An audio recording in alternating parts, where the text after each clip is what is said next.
To our amazing viewers at Midnight Affairs Tales, welcome and thank you. Your presence makes these stories worth sharing. We'd love to hear which part of the world are you joining us from. Let us know now. Let's dive into today's story, Chapter 1. It was 2:47 hours in the Kandahar outpost, a silence broken only by the low hum of generators and the occasional shuffle of boots on gravel. Captain Aiden Cross, hardened by 3 tours and too many ghosts to count, sat alone at the ops tent, eyes scanning satellite recon feeds. Outside, a dry wind dragged dust like it had a score to settle. The mission briefing had been clear. Intel on a local insurgent leader pinpointed a compound 14 clicks east. Operation Hawkeye was greenlit, and Aiden, always the one to follow through, was leading Alpha Unit on point at 0400 sharp. Then came the call. It wasn't through military comms. It was his personal sat line.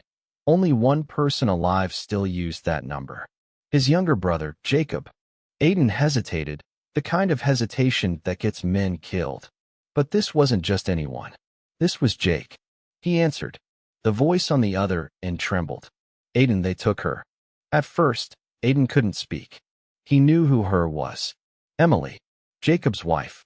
The girl Aiden once swore he'd protect like family, because she was family. The last time Aiden saw her was at Jacob's wedding, back when war seemed like something he could leave behind one day. What happened? Aiden's voice cracked, lower than a whisper. They came into the house, armed. I don't know who. They wore masks, spoke Farsi, maybe Pashto. They took her. I tried to fight. Jesus. Aid. I couldn't stop them. They're heading west. Toward the border. Silence stretched across continents. Aiden knew what this meant. It meant crossing into unauthorized terrain. It meant leaving post without command clearance. It meant career suicide. But it also meant saving the only woman who ever made Jacob whole. He glanced at the mission clock. T-minus 72 minutes. Aiden stood up slowly. His heart pounded in his chest like a ticking charge. He'd followed every order since day one. But this wasn't just about blood. This was personal. And something deep in his gut, the kind of instinct no uniform could suppress, told him that the people who took Emily weren't just ordinary rebels. This was orchestrated. He stepped outside. The desert air slapped him awake. Lieutenant Mark Delling, his second in command, was checking gear inventory by the Humvees. When he saw Aiden walking toward him with no body armor, just his service pistol and a duffel bag, he frowned. Sir? Something wrong. I need a favor, Aiden said low. And I need you not to ask questions. Delling's brow furrowed. Sir, mission's in 1 hour. I know. Cover for me. I'll be back. Where the hell are you going? Aiden didn't answer. He turned and disappeared into the night, leaving only the whisper of boot prints behind. Half a mile out, he started the unregistered dirt bike stashed behind the comms trailer, a personal insurance policy he hoped he'd never need. He throttled forward into the darkness, heading toward the hills where signal faded and rulebooks died.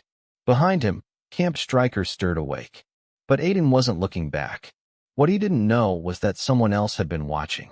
Up in the tower, Captain Mason Langley, the newly appointed intel officer with clean hands and an ambition sharp as a scalpel, narrowed his eyes as he saw the shadow of a man vanish past the perimeter. Langley picked up the radio. Commander Hastings, we've got a breach.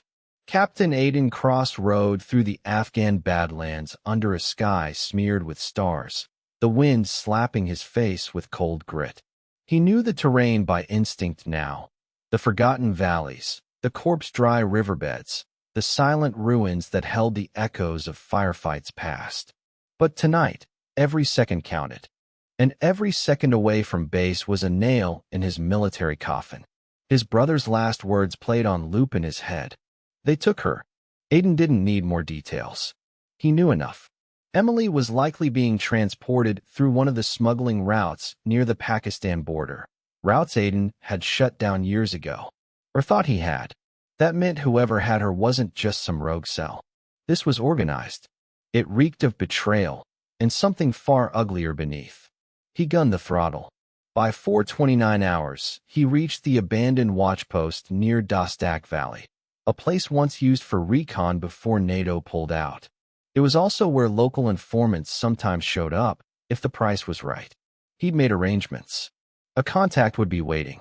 Instead, he found a dead man. His body slumped against the tower wall, throat slit ear to ear.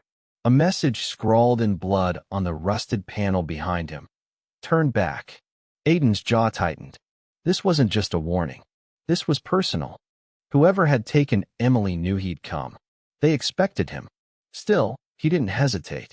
He pulled the map from his duffel, scanned the red circles Jake had sent to his private email months ago, back when things were getting weird in the village. Jake had been paranoid. Said something about foreign uniforms showing up at night. Said no one believed him. Aiden believed him now. He marked the nearest transport path leading toward the Tangi-Narai Pass. That would be the fastest way to disappear someone. He mounted the bike again and took off, not noticing the tiny red light blinking under the watchpost rubble. Back at Camp Stryker, chaos simmered beneath the surface. Lieutenant Delling was sweating bullets trying to delay the mission without raising alarm. He claimed vehicle malfunctions, satellite lag, and faulty drone feeds. It bought him maybe 45 minutes.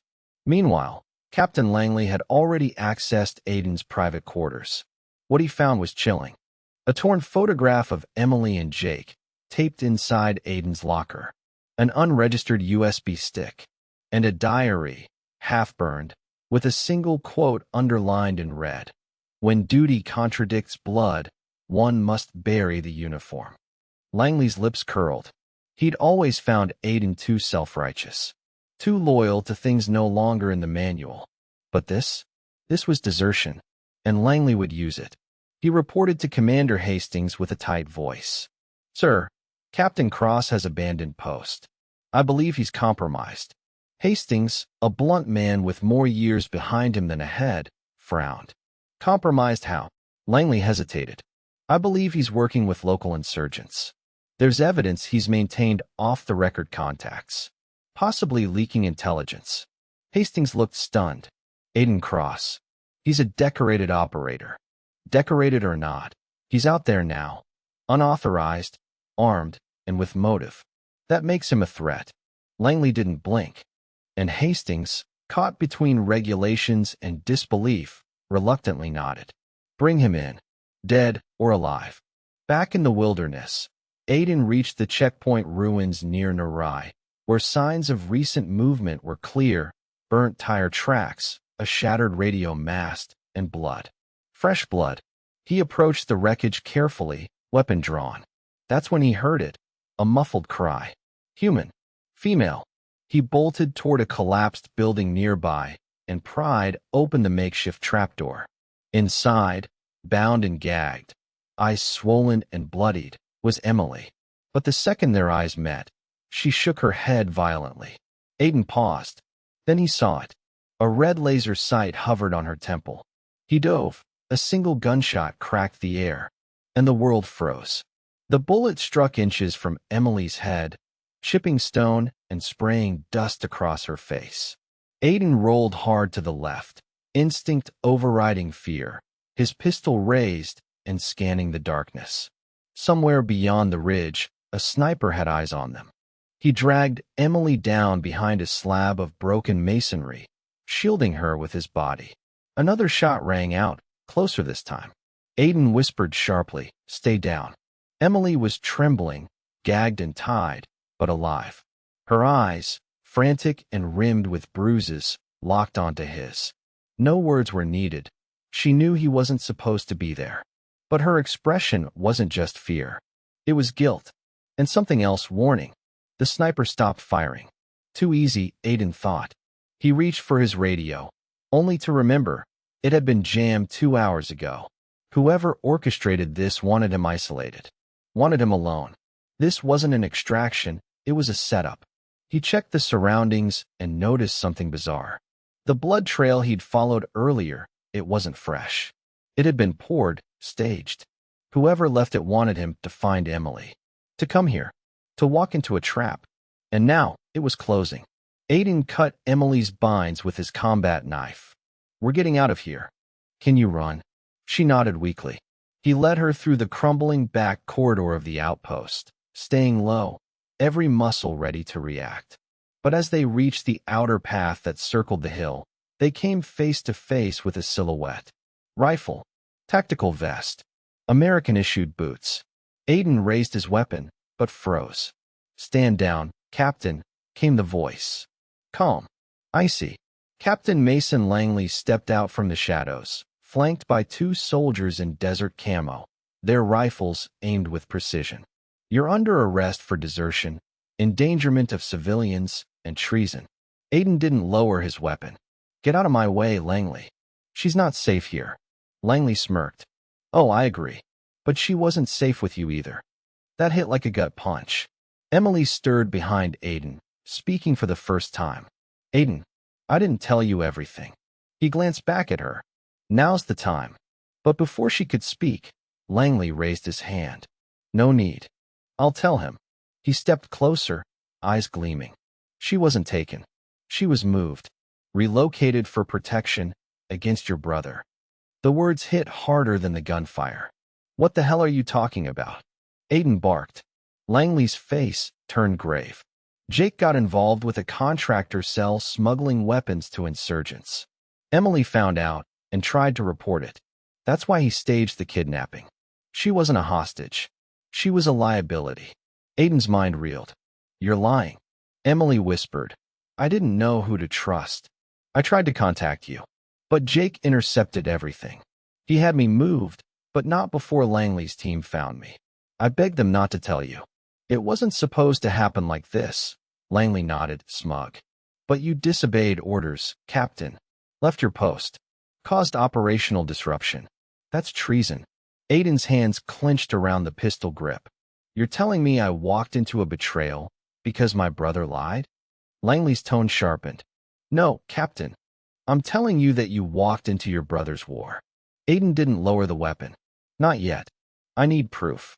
Langley stepped aside, signaling one of the soldiers. They handed Aiden a tablet. On the screen, intercepted calls. Surveillance. Photos of Jake meeting with armed men. Passing crates marked in English and Arabic. Bank transfers from shell accounts. Emily's confession, recorded and time-stamped. Aiden's jaw clenched.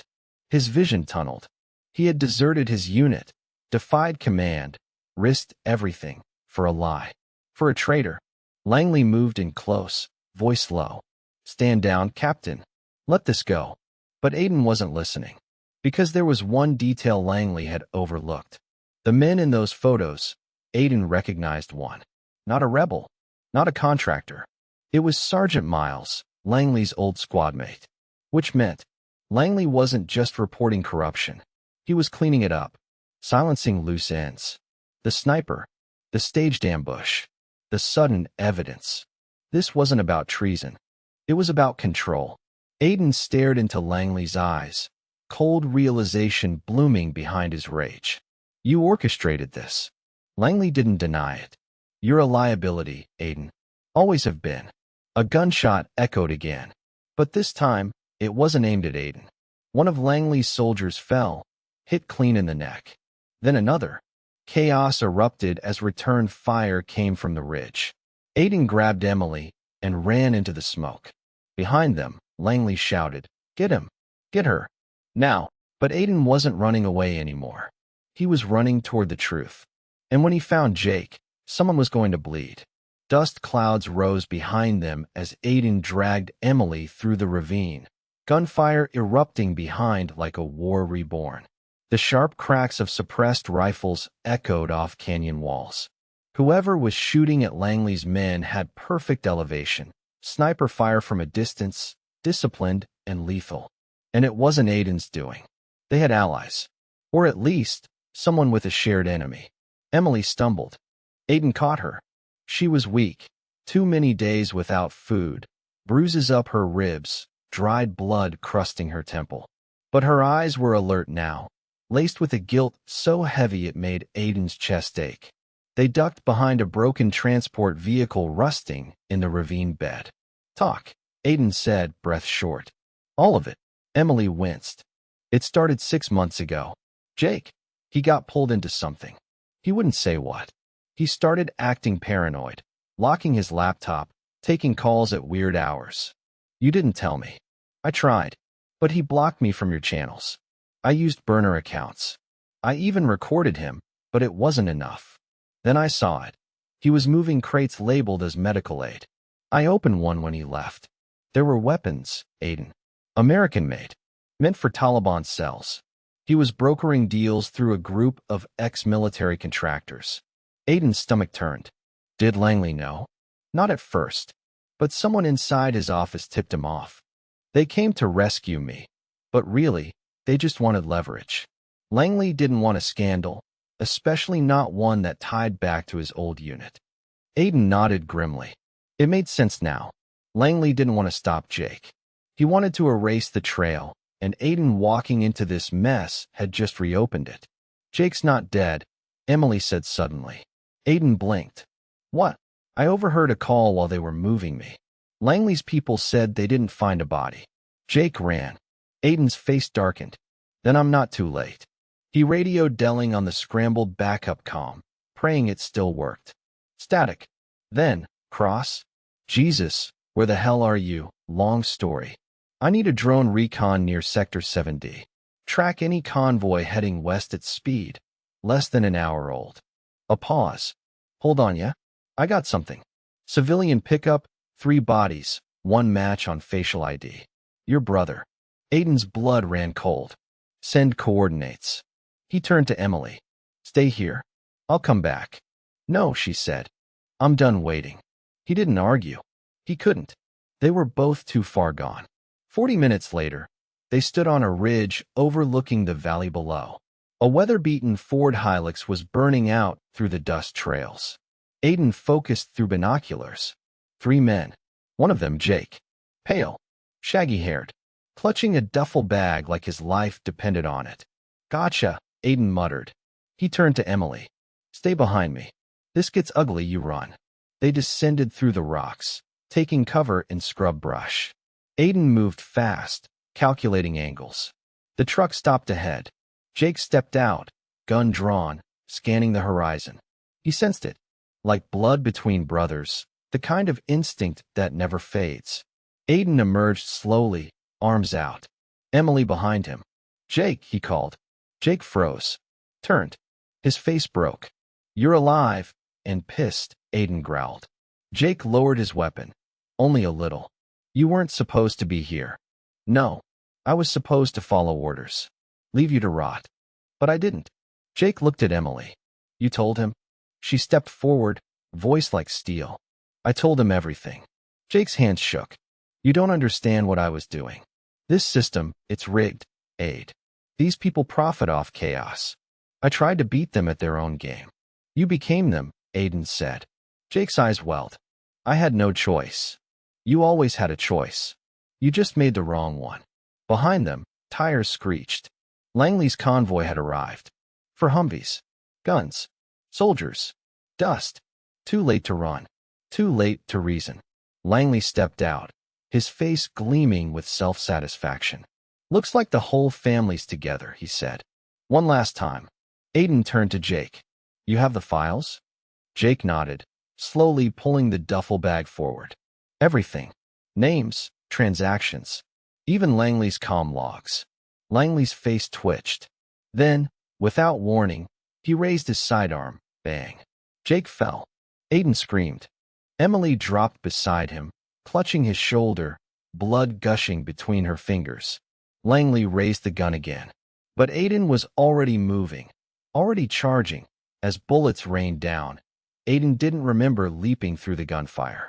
Didn't remember his boots slamming into Langley's chest.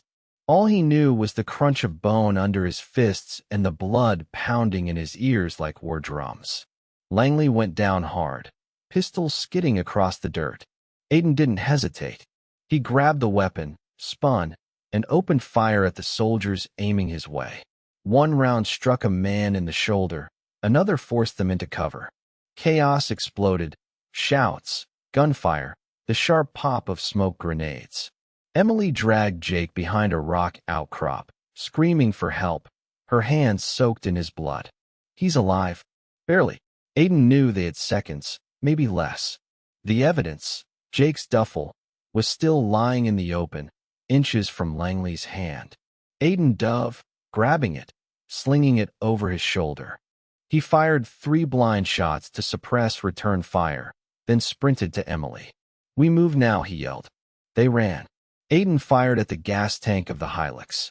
The explosion lit the sky in orange bloom. Flames whooshed upward, giving them cover as they vanished into the rocks. Behind them, Langley screamed, "You can't run forever, Cross. This is bigger than you." But Aiden wasn't running. He was regrouping. They hiked 6 miles through darkness to reach a forgotten village nestled in a dry canyon, the kind too small to be charted on military maps. Delling's voice finally crackled through on comms, guiding them to a safe house where friendlies still honored old debts. Jake was still breathing. Barely. A bullet had torn through his collarbone, grazing his lung. He was delirious, fading. As he lay wrapped in old blankets, hooked to 4 fluids, he grabbed Aiden's wrist. "You gotta finish it," he rasped. "Expose him." "I will," Aiden said, voice flat. "No, listen. There's more. I recorded everything. But Langley's got backups. He knows how to bury things. He's got people in command. The kind that don't wear uniforms."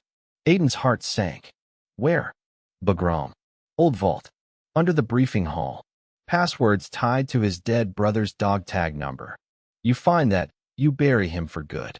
Jake's head lolled back. The medic pressed a finger to his neck. Still alive, but slipping. Emily sat nearby, hands trembling as she stared at the dusty ground. "I should have done more," she whispered. "Stopped him earlier. You survived. That's more than enough right now." Aiden unzipped the duffel and sifted through the files. USBs, hard drives, documents with names and numbers that read like an execution list. Everything Langley had been hiding. And likely, everything others had killed to keep buried. This wasn't just treason. It was a machine, built on blood, profit, and shadows. Aiden stood up, staring out into the bleak desert beyond the window. He was no longer just a soldier. He was a weapon aimed back at the people who built him, and they were going to feel everything they'd made him become. Back at Camp Stryker, Langley stormed into the command tent, fury boiling over. "I want every satellite over this region. I want drones. I want boots on the damn ground." Commander Hastings watched him coldly. "You told me this was about a deserter. Now you've got 3 men dead, a transport destroyed, and Black Ops intel leaking out like sand through fingers." Langley leaned in, eyes dangerous. "Then let me clean it up." Hastings stared. "What's in that duffel?" Langley didn't answer. Didn't need to. Hastings sighed. "You've got 48 hours. Then I'm calling an oversight." Langley walked out, jaw clenched. Aiden was alive. The files were exposed. The ghosts of dead missions were waking up. And in the distance, across the borderlands and bureaucracies and blood-soaked orders, something shifted. For the first time, Langley was no longer hunting a fugitive. He was being hunted. It was midnight when Aiden stepped out of the safe house into the moonlit canyon, the cold desert air doing little to cool the fire raging in his chest. Jake was stabilized for now, sedated by a local medic who owed Aiden more than just a favor. Emily was asleep on the floor inside, her hand still loosely resting on Jake's arm, as if afraid he'd vanish again. But Aiden couldn't rest. The duffel bag of evidence sat on the wooden crate beside him, humming with silent danger. Inside were names, locations, comm logs, shell companies, all linked to weapons trafficking through black channels. Langley wasn't the only officer involved. This was a web, and Jake had only peeled off a corner. Aiden stared at the stars, thinking about the oath he took 12 years ago. Not to a flag, not to a man, but to the idea that service meant protecting those who couldn't protect themselves. He lit a cigarette, his first in years. By morning, Delling arrived in a nondescript Humvee, disguised as local delivery. He handed Aiden a burner laptop and satellite uplink. "I decrypted some of the files," Delling said. You were right. It's bigger than Langley. There are names in here that don't make sense. People in procurement, logistics, foreign intelligence. Even a senator. Aiden leaned in. What about Bagram? There's a sub-vault under the Old War Command. I found old schematics. Langley's brother was stationed there before his unit was wiped in a training accident. It's always smelled fishy. If Jake's right, Langley kept his sensitive data there under his brother's name. Out of reach, out of record. Aiden's jaw tightened. Then that's where I go. Delling shook his head. You set foot in Bagram. You're signing your court-martial. I'm already court-martialed, Aiden muttered. They just haven't put it on paper yet. Meanwhile, inside the makeshift clinic, Jake drifted in and out of a medicated haze. Emily read to him from an old field manual, her voice breaking with each word. But Jake stirred. Don't let them tell my story, he murmured. Emily leaned closer. What story? He turned his head, barely conscious. The one where I'm the villain. And Langley walks away the hero. Outside, Aiden loaded gear into the Humvee, tactical vest, radio jammer, encrypted sat link, and a single dog tag he'd taken from Langley's brother's old file, still stained with the dirt of a forgotten field. Then he turned to Delling. You're not coming. Delling frowned. I can help. You've helped enough. If this goes sideways, someone needs to protect Jake. And Emily. Langley won't stop. Delling hesitated. What if they catch you? Aiden smiled grimly. Then make sure the truth doesn't die with me. At Camp Stryker, Langley sat in front of a blacked-out laptop screen, watching the internal audit team scrub files. One by one, logs were erased, emails vaporized. But not fast enough. Aiden's breach had triggered movement inside Washington. Someone was sniffing around. The kind of someone who didn't ask permission. Langley paced. He picked up the phone. Activate Protocol 9. On the other end, a voice replied. That requires authorization from Command. I am Command, Langley snapped. Do it. Burn everything in Bagram. But he was too late. Aiden had already crossed the final checkpoint. By sundown, he was in the old Bagram compound, now little more than a skeleton of its former self, repurposed for surveillance storage and off-books operations. The halls echoed with silence.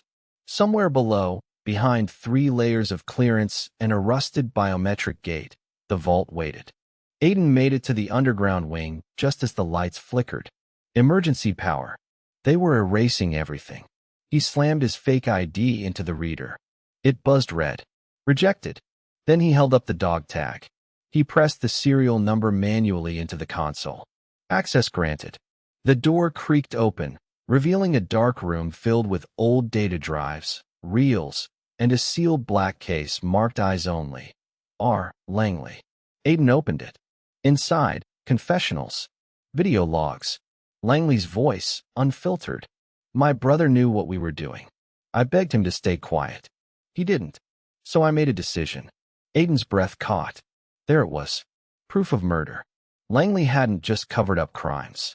He'd committed them. And now, Aiden had the evidence. Suddenly, footsteps echoed from the stairwell. Langley's voice called out, metallic through the speaker. I told them to burn this place, Aiden. You really thought I wouldn't come finish it myself? Aiden drew his pistol. I was counting on it. The final confrontation had begun. The vault's metallic chill was a tombstone to secrets, and Aiden stood in the center of it, gripping the black case like it was loaded with live rounds. His heart hammered, not from fear, but from clarity. Everything he needed to destroy Langley was in his hands. Video files, voice recordings, signed orders stamped under false credentials, and footsteps were closing in. Langley appeared in the dim light, weapon raised, wearing that same self-assured smirk that had driven men to their deaths under the illusion of loyalty. I admire your persistence, he said, stepping through the vault doorway. Really? But this ends here. Aiden aimed his pistol square at Langley's chest. You're right. It does. Langley's eyes flicked to the case. You went digging through graves. My brother's legacy. You think people will believe what's in that box? They won't have to believe, Aiden said. They'll see. The tapes, the transcripts. Your voice. Your signature. The soldiers you buried. Langley chuckled, low and bitter. You still don't get it, do you? There's no justice in this game. Only cleanup. And you, Captain Cross, have become one hell of a mess. Behind him, two armed men appeared. Plainclothes, private security. Not soldiers. Mercenaries. You really brought hired guns to finish this? Aiden said. I brought deniability, Langley replied coldly. Aiden fired first. The vault erupted. The first merc dropped with a shot to the throat, weapon clattering. The second sprayed wild, bullets pinging off steel, missing Aiden by inches. Aiden ducked behind a filing cabinet, popped up, and shot the second man in the knee, then again in the head. Silence. Langley hadn't moved. He held his weapon, finger tight on the trigger, pointed at the case. You shoot me, he said. This place blows. I rigged it the moment I arrived. Aiden didn't flinch. So what? We both die, and the truth goes with us. Langley smirked. That would be poetic. But no. See, I'm not interested in dying today. Aiden inched closer. Then walk away. Give me the passcodes, the files. Turn yourself in. Langley's expression hardened. You know damn well I can't do that. And you know damn well I'll pull the trigger, Aiden replied, eyes steady. A tense beat passed. Then Langley said something unexpected. I didn't kill my brother. Aiden blinked. What? I gave the order, Langley admitted. But I didn't pull the trigger. That was Jake. The words fell like stones in a silent room. You're lying. No, Langley said, slowly lowering his weapon. Your brother was the one who executed my brother's team. He didn't know it was them. He thought they were insurgents. Friendly fire, they called it. He covered it up. Until I found out. Aiden shook his head, rage bubbling. Jake didn't know. Didn't he? Langley said, eyes narrowing. He confessed to me. Begged me not to expose it. That's how I got him on the leash. He was mine after that. Every move he made, I made sure it served my interests. Aiden's voice dropped. And Emily? Collateral, Langley said simply. That was enough. Aiden stepped forward and shot Langley clean through the shoulder. The man collapsed, gun spinning across the floor, blood pouring in rivulets. I promised myself I'd bury the man who stalled me, Aiden said, voice quiet now. But burying's too kind for you. He grabbed Langley by the collar, dragging him across the vault floor, kicking the remaining mercenary's rifle away. You're going to talk. On camera. And then you're going to watch as the whole damn house burns. Langley, coughing blood, laughed bitterly. You think Command will let that happen? They won't have a choice. Back at the safe house, Delling received the files via encrypted burst. Emily watched as one file played. Langley, years younger, confessing on video, listing names, coordinating off-books missions. The moment it hit the darknet, it would go viral. Every soldier, every family who ever lost someone under mysterious orders, would see. Jake stirred in his sleep, murmuring nonsense. But a name kept surfacing from his lips. Ryder. Ryder. Emily frowned. Who's Ryder? Delling's face paled. That's not just a name. He turned the laptop, pulling up one of the data strings. Ryder wasn't a person. It was a call sign. One that showed up again and again, on every single mission Langley had falsified, on every supply drop that went missing, even on the intel that sent Aiden's unit into the wrong village, resulting in civilian deaths. And under one file, listed next to Ryder, was a date. Tomorrow. Emily stood slowly. He has another mission. Delling nodded grimly. A big one. One last cleanup. And we're already in it. The camera feed glitched. Langley's people were already retaliating. The morning broke blood red over the mountains, the kind of sunrise that felt like an omen. In the ruins of Bagram's cold bunker, Aiden watched Langley twitch on the floor, blood soaking into the concrete beneath him. He'd patched the wound, just enough to keep Langley alive. Dead men couldn't confess on camera. Langley sneered through the pain, one hand clutched to his shoulder. You're wasting your time. Aiden leaned in. You've got a mission set for tomorrow. Ryder. What is it? Langley laughed, a cracked, wheezing sound. You're still late, Captain. Always one step behind. Aiden grabbed him by the collar and slammed him against the steel panel. Talk. Langley grimaced, but didn't break. The operation was designed months ago. Final sweep. Everyone connected to Ryder gets erased. You, your brother, the files. Even your base. Command thinks it's a cleansing fire. Call it resetting the narrative. Stryker? Aiden asked, stunned. Langley nodded weakly. It's the keystone. If Stryker burns, all the paper trails do too. Tomorrow at 0600, they hit it under the guise of a joint training drill. One faulty gas line, one accidental explosion. Then they'll blame it on you, the deserter. Aiden's breath caught. He stepped back, connecting the pieces faster than his rage could settle. Everything made sense now. The silence from command. The blackout. Delling's uneasy tone. They weren't just hunting Aiden. They were writing the final chapter before anyone else could. But Aiden wasn't in the mood to be edited out of history. He pulled the last SATCOM from his rucksack and triggered an emergency channel, routing through 3 ghost servers. His voice was cold steel as he spoke into the mic. To all field units at Camp Stryker, this is Captain Aiden Cross. You're being targeted. Operation Ryder is not a drill. I repeat, this is not a drill. Check gas lines, check armories, check fire suppression. Scramble internal surveillance. And for God's sake, get everyone out. Then he turned the camera on Langley. Start talking. Langley's confessions spilled into the lens. The string of unauthorized missions. The weapons trafficked. The bodies covered up. The officers silenced. He named them, every one of them. The same names Jake had written in shaky pen weeks earlier, desperate for someone to believe him. Somewhere out there, Hastings would see it. Command would see it. But Aiden didn't trust Command to act in time. He had one more move left. At the safe house, Delling burst in with a printout in his hand. You're not going to believe this. Emily stood, alert. What now? The files, one of them had coordinates buried in the metadata. Not just any location, an airstrip. One used by civilian contractors who don't exist on payroll. Emily frowned. You're saying it's an escape route. Or a supply dump. Either way, if Ryder's mission is going hot, this is the last stop before execution. If we hit it, we stop the operation. Emily looked down at Jake, still unconscious but breathing easier. I'm going. Delling looked at her, surprised. That place could be a war zone. I don't care, she said. I'm not sitting back again. Delling didn't argue. An hour later, they were in a stolen vehicle heading north through the Badlands, closing in on the hidden strip marked in red on the decrypted map. Drones hovered overhead, silent sentinels of a war no one acknowledged. As they neared the ridge, they saw it. A convoy of black trucks parked near the hangars.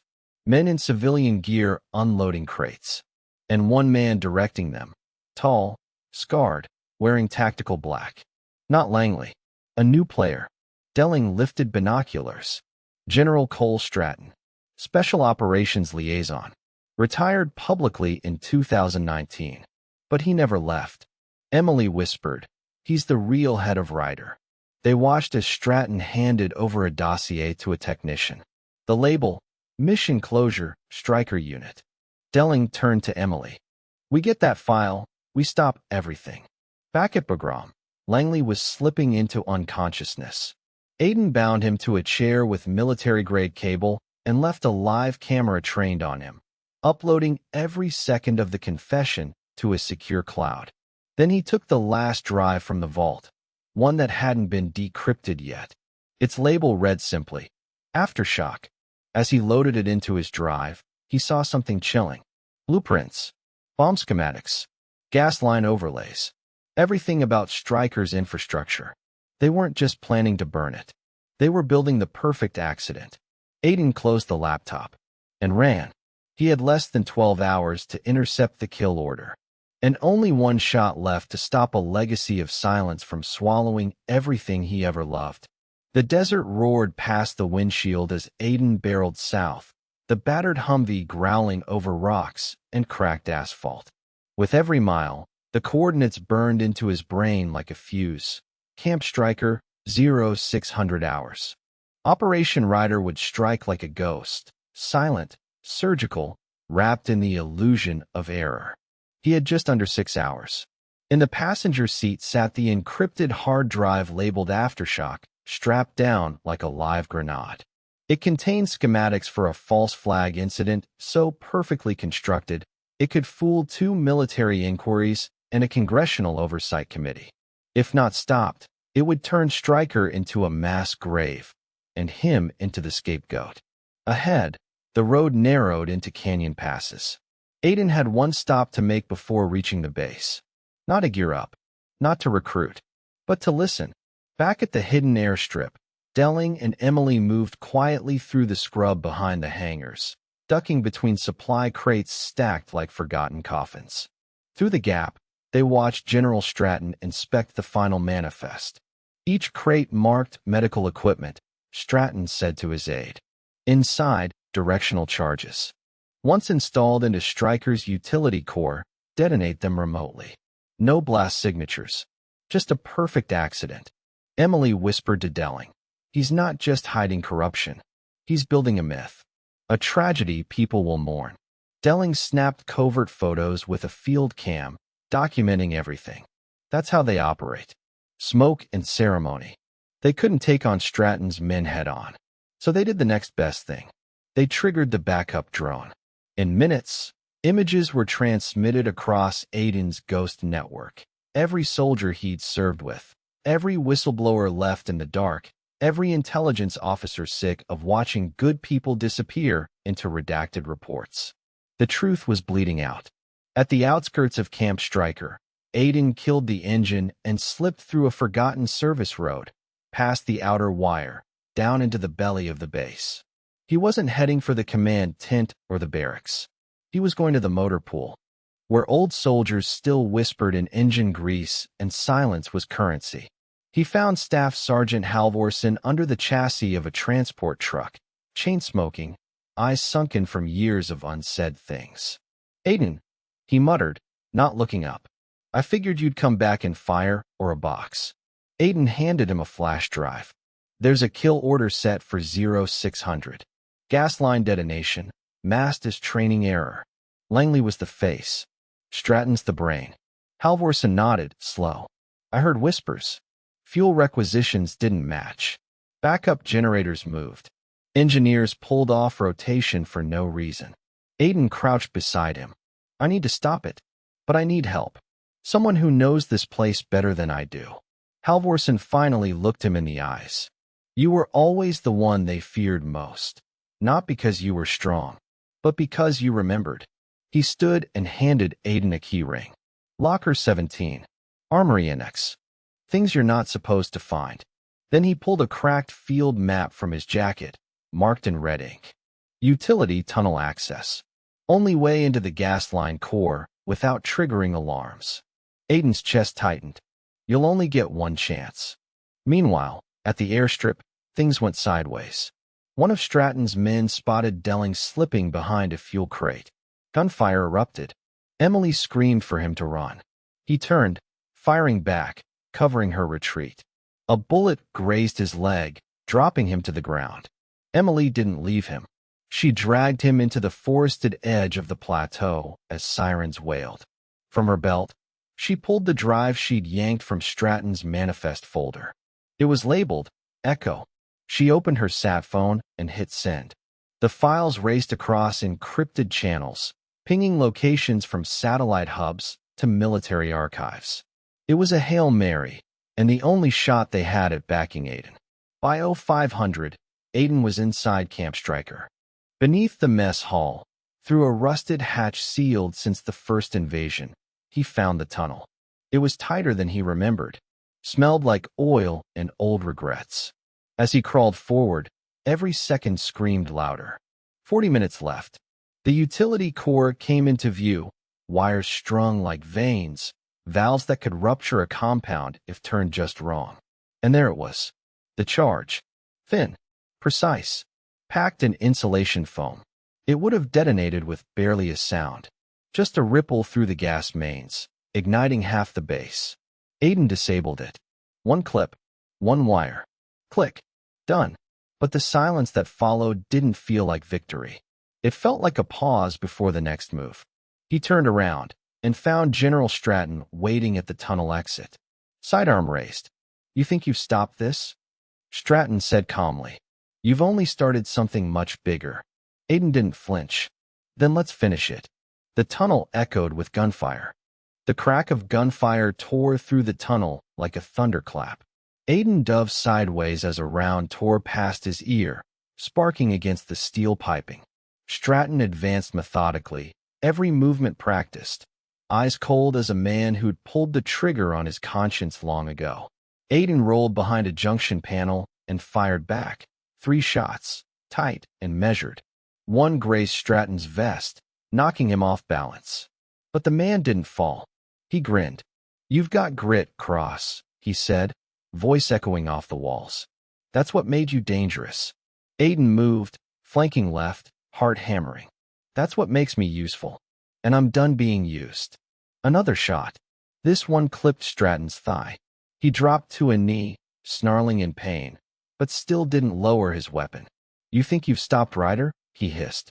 "We've got 10 more just like it. Africa, Asia, Eastern Europe. You burn this, we adapt. We evolve." Aiden walked forward now, pistol raised. "You should have buried me deeper." Stratton gave a dry laugh, blood seeping through his pant leg. "You were never supposed to wake up." Aiden didn't wait for another word. He shot him, once in the chest, once in the gut, then, finally, in the shoulder, crippling the arm that held the weapon. Stratton collapsed, wheezing. Aiden knelt beside him, calm and steady. "This time, you're going to live. And you're going to testify." Stratton coughed, lips twisted in a smile. "That's what you don't get. The people I work for, they don't leave witnesses." Aiden stood.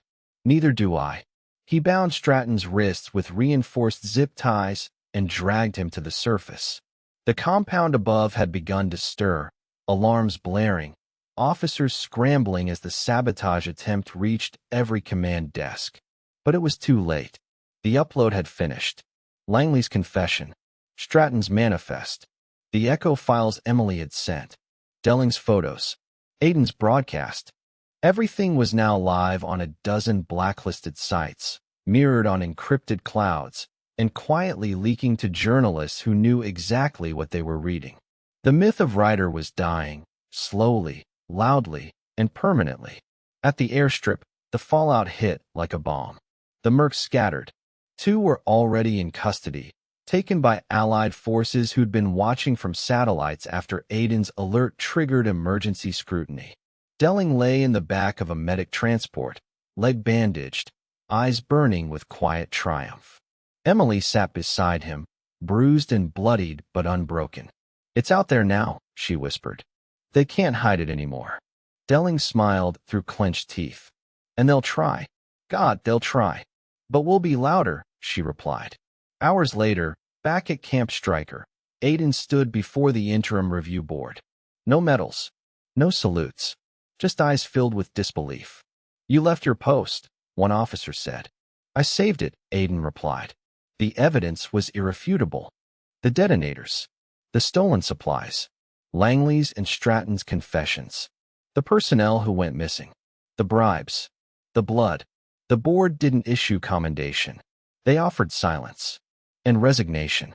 "We will handle this internally," the chairman said flatly. Aiden nodded. "That's what I thought." He stood, hands free, no cuffs, no shackles. But no vindication either. Justice, in uniform, was still a negotiation. Outside, Emily waited by the jeep. "They let you walk?" "For now." She handed him a folded piece of paper. It was Jake's final letter, written before the ambush. "If you're reading this, it means I failed, but maybe you won't. Maybe someone will finally say no. I never knew how to stop them, but you always did, even when it hurt. So don't stop now. Not until they know we were never the bad guys." Aiden didn't cry. He folded the letter slowly and placed it in his pocket. Delling pulled up in the second jeep, leg in a brace, salute half raised. "We've got another problem," he said. "That airstrip wasn't just a one-off.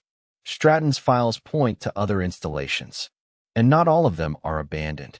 Aiden looked to the horizon. The sky was beginning to burn gold again. He tightened his vest and turned to Emily. "You in?" She nodded. "Always." Delling smirked. "Target acquired?" Aiden's eyes didn't blink. Target, everyone who thought trust was a weapon. He stepped into the Jeep, engine roaring to life. The war hadn't ended. It had just become his. 2 weeks later, Camp Stryker was a shell of its former self. The once bustling base was under lockdown, half its staff reassigned, the other half awaiting reassessment. Uniforms had been replaced by suits, intelligence analysts, Department of Defense overseers, and cold-eyed auditors combing through every square inch of data. And yet, something was missing. Accountability. Aiden Cross watched from the perimeter fence, hood up, eyes hidden behind dark lenses. He wasn't welcome here anymore, not officially. But he wasn't done either. Inside the main compound, a ceremony was underway. An orchestrated display of damage control. Brigadier General Dawson, a career diplomat disguised as a soldier, stood at the podium addressing the small crowd. Flanked by armed MPs and shadowy figures from Defense Intelligence, he delivered his speech with polished ambiguity. There was an unfortunate breakdown in chain of command regarding Operation Rider. Due to the classified nature of these findings, certain individuals will be detained for internal review. This base will remain operational, pending security upgrades. No names, no trials, no press, just smoke. Aiden's grip on the fence tightened. "They're burying it," Emily said from beside him. She'd traded in her civilian clothes for something far less subtle, a field journalist's press badge. She wasn't here for approval. She was here for exposure. "They'll spin it like a rogue cell," she muttered. "One bad apple. No roots. That's why we don't ask for permission," Aiden said. "We make them uncomfortable." He passed her a flash drive. "What's this?" she asked. "Langley's uncut confession. The one I didn't send to the network. This version names names, shows faces, references active cover-ups inside the Pentagon." Emily hesitated. "If I publish this, it won't be a story. It'll be a reckoning."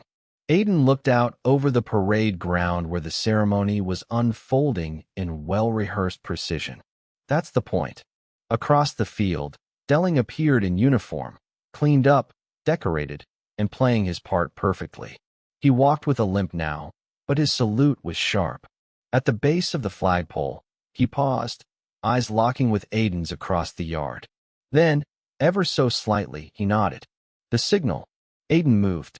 He slipped through the maintenance corridor, same path he once used to desert the post weeks ago. But this time, he wasn't running. He emerged near the main communication hub. 2 guards stationed outside, casual. Aiden walked straight past them, flashing a forged clearance badge, one Delling had quietly printed. No one questioned it. Not today. Too many suits. Too many distractions. Inside, the terminal was already unlocked. Delling had made sure of it. Aiden inserted the second drive, aftershock, civilian release protocol. 10 seconds. That's all it needed. The drive duplicated files to 4 civilian newsrooms, 5 encrypted leaked sites, and 1 military blog operated by a veteran with a massive following and nothing left to lose. As the upload bar reached 100%, the command center lights flickered. They'd noticed, but it was too late. Outside, the ceremony reached its closing. General Dawson spoke into the mic. "In the wake of this tragedy, we stand united." The main screen behind him flickered to life. Footage began to play. Langley's face, bloodied, bruised, speaking into the camera. "My name is Captain Mason Langley. And if you're seeing this, then they failed to silence me." Gasps rippled across the audience. Dawson turned, stunned, motioning to kill the feed, but it was mirrored to every monitor across the base. Every drone operator, every encrypted console, every press feed connected via satellite. Langley's confession rolled on, naming officers, detailing kills, exposing supply routes, quoting emails with timestamps. Behind him, files scrolled. Photos, bodies, blueprints. No one could stop it now. Aiden stepped out from the building into the stunned silence of the parade ground. Soldiers turned. Officers stared. Dawson's mic buzzed with static as he fumbled. "You shouldn't be here," he growled. Aiden met his eyes, unflinching. Neither should the truth have waited this long. MPs began to move in, but halted as the crowd of soldiers slowly shifted, blocking them, not aggressively, but intentionally. A wall of unspoken solidarity. Someone began clapping, then another, and another, until the sound echoed louder than the lie that had held them hostage for so long. Aiden turned to leave. No handcuffs, no salute. He didn't need a stage. He had the truth. As he passed Emily, she whispered, "It's viral. 3 million views and counting." Military Times is already calling it the largest domestic whistleblower breach since Nam. He didn't smile. He just kept walking. Back in Washington, phones began to ring. Oversight hearings were called. And deep beneath the Pentagon, men who once played gods began to wonder, what happens when a ghost won't stay buried? The morning air at Camp Stryker hung heavy with silence. Not the silence of secrecy, but the kind that comes after detonation. The kind that follows when a system finally exhales all the poison it tried to keep buried. Aiden stood alone on the edge of the base, watching the sunrise cast long shadows over the ruined illusion. In the distance, helicopters buzzed low, transporting Langley and Stratton to high-security detainment. Their faces now broadcast on global feeds. Their names etched into the Hall of Shame. The fallout had begun. Washington scrambled. Journalists flooded inboxes. Whistleblower protections were invoked, revoked, and redefined. But the truth had rooted itself deeper than anyone expected. Emily walked up beside Aiden, holding a fresh-printed dossier in her hands.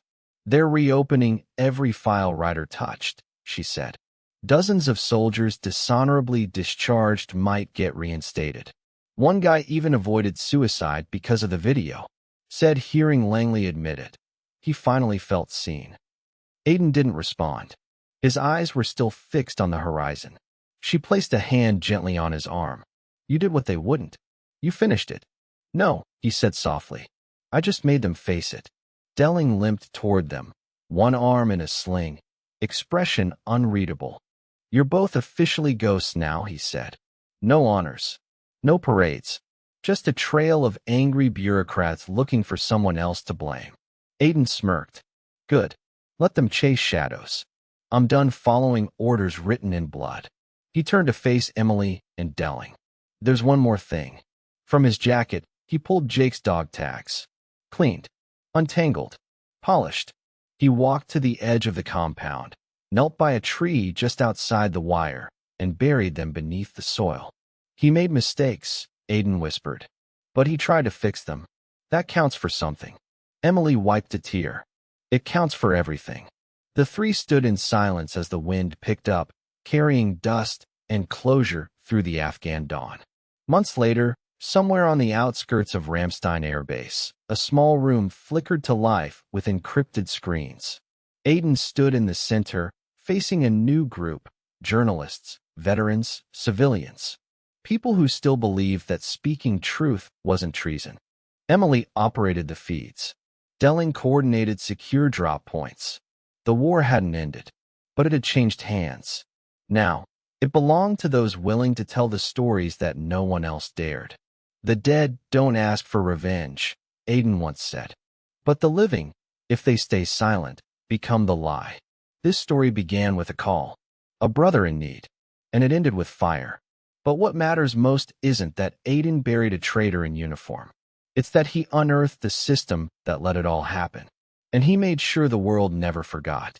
The Yindi, if this story moved you, if it gripped your chest or made you question the silence, then hit that like button and share it with someone who needs to hear it. Subscribe for more faceless stories that peel back the layers of power, pain, and justice. Comment below. Would you break orders to save someone you love? Or would you follow the mission and live with the cost? We want to hear your story. Until next time, stay sharp, stay human, stay watching. Story is finished.